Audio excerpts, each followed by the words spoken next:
Hi, I'm Lisa Leiter. Here's your Chicago Business Today midday report. The stock market plummeted this morning in the wake of Friday's S&P downgrade of U.S. debt, but the Treasury market actually rallied, as it's still seen as one of the safest places for people to park their money. Chicago's biggest bank, Northern Trust, says the ratings cut will not affect the bank's view of the U.S. bond market, and it has no plans to sell U.S. Treasuries.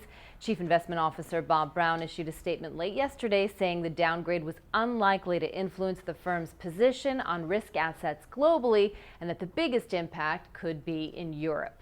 The soon-to-be empty Chicago area locations of Borders bookstores are attracting some well-known names. Cranes has learned that Michael's Stores, Home Goods, and Ulta are among the companies pursuing the properties. The 14 remaining locations are set to be auctioned off over the next month. Bidders can offer to take over the Borders lease or wait to see if the auction fails to produce a deal and then sign new leases with the landlords. The auction will be a key test of Chicago's retail real estate market, which has been improving. The vacancy rate dropped more than 2 full percentage points from the peak in early 2010. It now stands at 9.7%. This weekend's rain added to the torrential summer thunderstorms that have knocked out power to hundreds of thousands of Chicagoans over the past month. Now a new study says upgrading to smart meters would dramatically lessen the impact of these types of storms in the future. Analysis done by consulting firm Black & Veatch said ComEd customers could see savings of as much as $2.8 billion over the 20-year lifespan of a fully functioning smart grid system.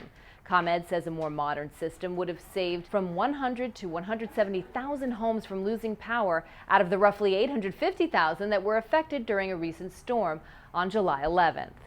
And finally, the old saying, if you build it, they will come, doesn't seem to be working for Chicago's new marina. The $110 million harbor under construction at 31st Street will open next season at a time when it seems more people are getting out of boating for pleasure than trying to get in. For the first time in recent memory, the long waiting list for a coveted boat slip in a Chicago harbor has all but disappeared, a story in this week's Cranes reports. And while that's good news for boaters, it's an indication of the recession which took a toll on the entire industry. Boat sales are down 50% from 3 years ago. The new harbor at 31st Street will be less than half full next year, and for the first time, the company that manages the city's harbor started a marketing company for the marina. Well, that's this edition of Chicago Business Today. For more on these stories, be sure to stick with chicagobusiness.com. Thanks for watching. We'll see you tomorrow.